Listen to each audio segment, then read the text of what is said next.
getting like wider and wider. Oh, I started to go either. Okay, hi guys. That's funny. All right, hey, how are you guys? We're great. The sun is out now. We started early Just today. fixing my hair. Karen was nice and started way earlier than we were going to because I have. How funny we're talking busy about. Saturday. It is a busy Saturday as we're talking about extracurricular activities. We have 3 basketball games today. I don't have a singing performance to practice for. Yeah. It's my own extracurricular. Yeah. So let's get started. All right, welcome friends to episode number 42. I'm going to talk to you about extracurricular activities today. This is a common question with homeschooling. Because I think some people think we have our kids locked up in the basement and like they don't ever get out. If you pull them out of school, they suddenly can't do anything else, right? But stay home all day. That's not the way it goes. So yeah, we just want to share some opportunities and options for extracurriculars when your kids are not in the regular school system. Yeah. Because there's still tons of options. Actually, like too many options. Too many. Sometimes. That was actually one of the things, like it can be to the point of overwhelm how many options there are. It's hard to choose, at least in our area. Yes, and maybe because we live in an area with a lot of younger children. A lot of young kids, a lot of homeschoolers too. Yes. And so there's just so many options around here. Yeah, that it's... Which is wonderful, but you have to pick and choose and decide how much or how little you want to fill your life with. Right. Which is another blessing and benefit of homeschooling, right? Yeah. So, kind of 2 paths we want to go on today. Yeah. So it'll be a good one though. I think you guys are gonna like this. But one of the things I really love about homeschooling is just that opportunity to really let your kids follow their passions. Mm-hmm. So if you have a kid who, like, she has a son who's just delving into music really intensely and is really following his passion there. He plays the guitar and he's performing with bands, and he's able to do that because of this homeschooling path that she's chosen. And I have kids that are really into science, and so they can study science intensely or play piano all day long if they choose that. And there's just a lot of paths you can take, and that's kind of a beauty of it that I love. Well, it is. It's great. So Porter is my son who plays guitar. He does not like when we don't say his name. Hi, Porter.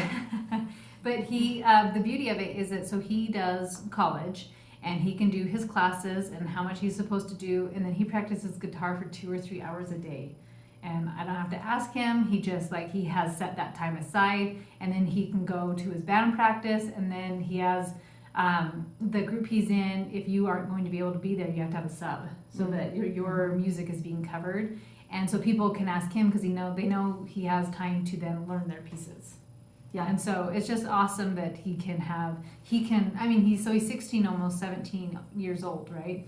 And so I've been teaching him the skills of managing his time and doing all these things. And so he can do school.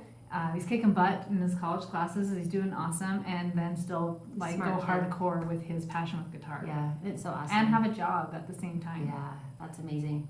So I know one of my worries when I started homeschooling is that my kids would miss out on a lot of those traditional things like choir and band and all the stuff that you can only do in a school supposedly. Yeah, it's like major homeschool mom FOMO. FOMO, fear of missing out. And I think all moms have it, but I think homeschool moms sometimes feel it a little bit deeper because there isn't the just given opportunities. Yeah, like sometimes you have to go and intentionally think, what is going to serve my family? What does my kid want to do? Instead of just here's the buffet, you have to go and get it yourself. Yeah, you have to seek it out. It's not just there at school given to you. But there are a ton of options. In the community, you can find a lot of options. There's community theater and choirs and sports leagues that you can put your kids in. In our area, and I don't know about everywhere else, but in our area, you can still, if you're homeschooling, put your kids into some of those extracurriculars at the schools. Yes, my son did the jazz band at the high school. You can put him in sports and different things like that if you choose to.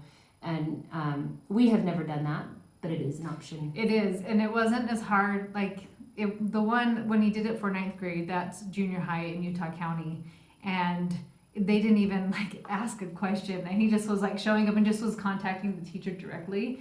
But in high school, when he did that, they were like, wait a minute, you're not a student here. And he's like, no, I'm homeschooled. And they still didn't worry about it. They were like, oh, okay. So I think you just work with the teacher directly and figure out what they need. Yeah.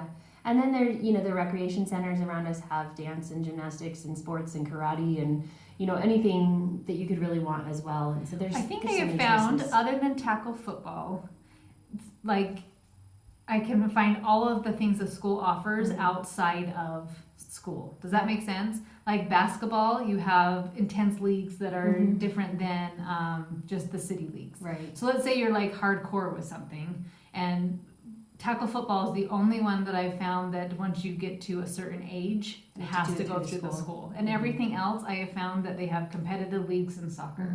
Obviously bands, choirs, just baseball, all the sports, every dance. Yeah. Like all those things I have found even better outside of the schools. Yeah, definitely. Yeah. So there really are tons of options still. You don't have to be at a school to get it, but you can still make the choice to do that. Yeah. And my kid didn't do it this year. He said it was too much and he didn't feel like he really learned as much. So really? Yeah, so he didn't do it this year. I thought. His band? Well, he does his band, but he was doing 2 bands. Oh, okay. So he was doing his band plus the high school jazz band, and he didn't do the high school jazz band this year. I thought, I don't really care. It's all on you. All right, so your turn to take it away. Okay, so this is funny. As we were preparing, we kind of talk of what subjects we want to do, and then we each kind of prepare our own notes, and then we come together. So Karen and I go. We had pretty different views on this, which I actually loved because I think her viewpoint is amazing also. So anyway, I think like we can get so caught up into this extracurricular activity. And like they're fun and they're exciting, and if your kid's excelling at something, it's really easy to be like, yes, more, I want more of this.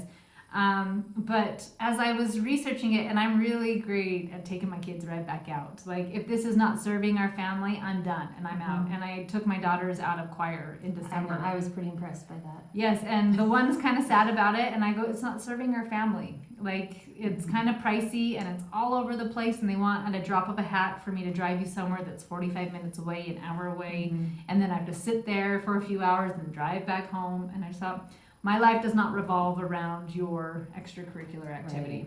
And so like no judgment if that's the choice you want to make. A couple problems with that for myself is that I think a kid starts to think that the world revolves around them. And when you're doing chores and you're doing like other skills like that at the house, it benefits the family. Yeah. But if you're just really good at music, it only benefits you. And so it's just learning to like, yes, I can have these fun hobbies and even something that may be my career and something that's amazing, but I don't want the world to revolve around my kid. I don't want my vacations to be where the tournament is. Oh, yeah.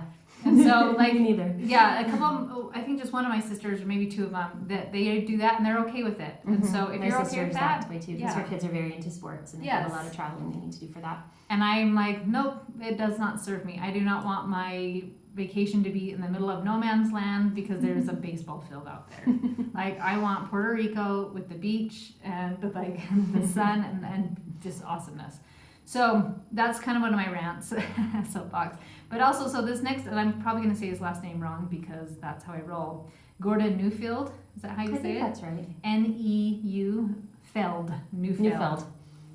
You can find him, he's written books, but also you can find him on YouTube. He has some amazing TED Talks. Really great talks. They're so good. They're well worth finding and listening to. Yes, and I just I'll link those in our show notes. Yeah. And so we're talking about that there's a ton of studies about newborns and like toddlers that when you have a baby, they try to get the baby right onto mom's skin to get that contact. And if you breastfeed or even bottle feed, to have touch. Yeah. To like be touching as much as possible. And with toddlers, they have the study up to age 3 that toddlers need to be held and to be held and to be touched.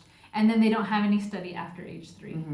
But the kids still need contact, they need attachment, they need the touch, they need this love.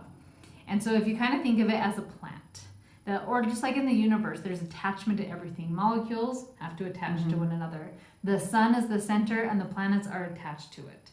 And so in a plant, it has to attach itself to the dirt. So a plant who has strong roots can have a big storm come through and it'll be fine and it will hold firm and hold still. But if it doesn't, it gets blown right over, it gets pulled out. So if your child is your plant, right, and their roots to you, and I think to God, really. Yeah. Like, yeah. it would be or the whatever best. It is, your family values and whatever you're. That they can then build those strong foundations first before you go out and say, here you go, little seed, best of luck to you. Like, I hope you plant your roots somewhere good and firm and say, oh no, I'm going to be very intentional. My daughter teased me about this the other day. Someone asked me what's my favorite, like, food or treat, and I was like, well, I don't eat candy. And they're like, yeah, but if you wanted to eat something fun. And I was like, ooh. And my daughter even thought, I don't know. She goes, everything you do is very intentional. Like, if I'm going to eat this, there is a reason for it. There is an intent for it. I thought, oh, that's funny. So with my kids, like, there's a strong intention. It makes me think of the parable in the New Testament about, the seeds that fell in the Oh, different that ground. is great. Yeah. Look at you, scriptorian. I'm so proud of you. I'm not a scriptorian, so thank you. I wasn't mocking you. I know. Okay. So if they have this strong connection that then they can be out in the world and somebody can offer them alcohol, and it's like, well, that's not part of my values, that's not part of my systems. Or somebody trying to be like super sexual with them, and they're just like, no, this isn't who I am, or pornography. So what's happened is we're about 3 generations in of children not having a strong connections with families. Of grandparents now, and this is according to Gordon Neufeld, that grandparents now want to be with other grandparents instead of being with grandchildren. Oh, interesting. So instead of this mentoring that's happening in these strong connections, you have peers mentoring peers. And they actually have, so if you think about the vocabulary you have versus even my 2-year-old or our 8-year-olds. Has he had his birthday? No, it's in 2 weeks. Okay, so our 8-year-olds. And their vocabulary is very different to ours. And think of the vocabulary to somebody even older than us. And if you spend time with somebody older than you and do these things with somebody older than you, it brightens your own mind. And now you have this group of peers raising peers, which is leading to some problems. So my rant then basically is extracurricular activities are great when you have those strong roots, those strong values. I think that is a principle of Charlotte Mason as well, where it's like the first few years of school are very like teaching them the basic principles of like home and family life and learning and doing things, and or TJ Ed. The TJ Ed more that I'm thinking of, but both of them kind of have those same concepts of like the first few years it's like teaching them the heart and the culturing. Well-educated heart's the same idea. Where first you want to teach them your values and let them know that this is the most important relationship, and the most important thing that they have is your faith and your family, and whatever is most important to you, and getting that basis before sending them out to do all these other things. Well, it's interesting because I have my 8-year-old would play with friends from sun up to sundown, and it feels easier to just say go play with your buddies.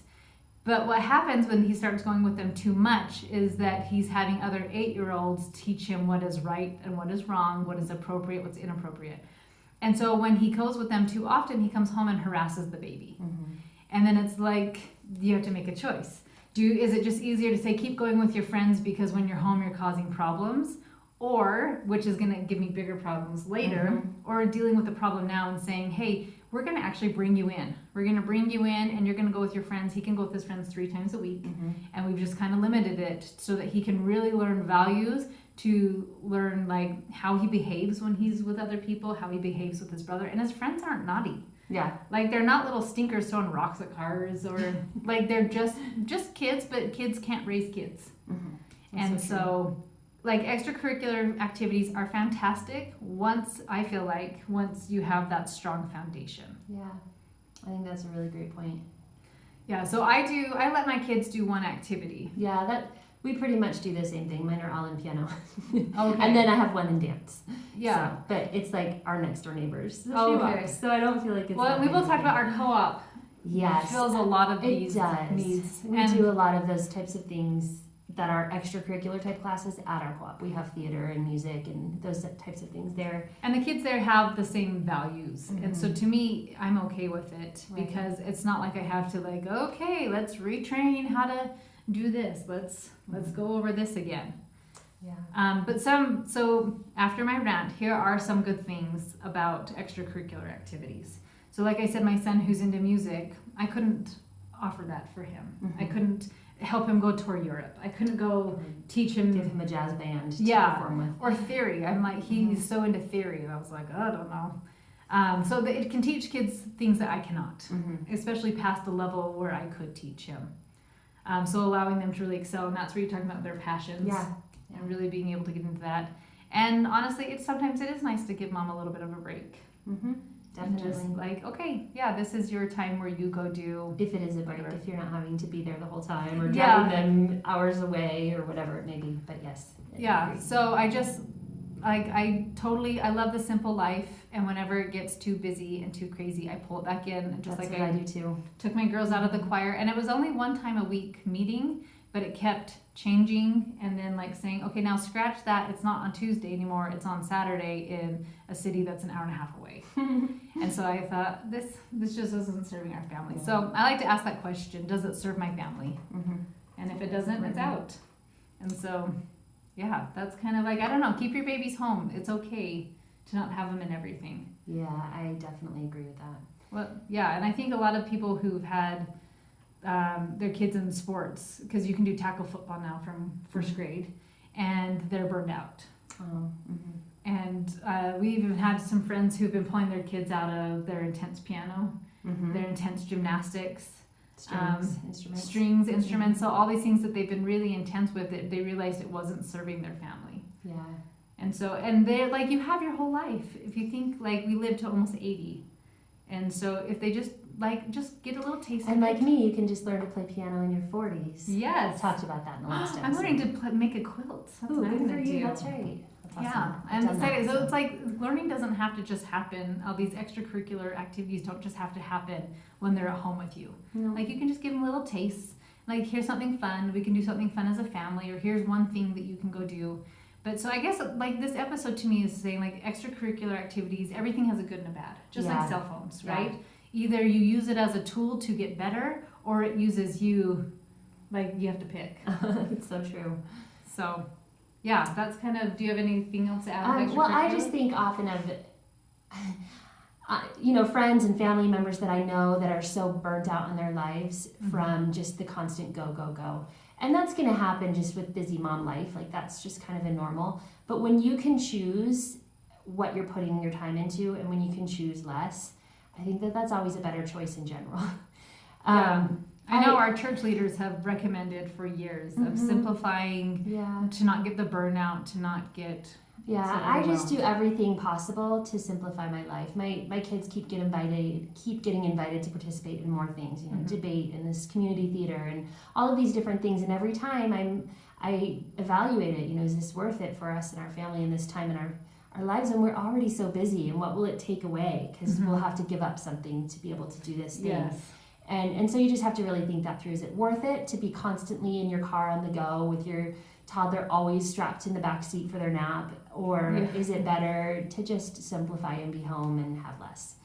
And that's always my philosophy, but I don't know, just as something to think about, especially where we've been able to homeschool for so many years. I think these are some of the habits that we've been able to create to not have the complete burnout. yeah.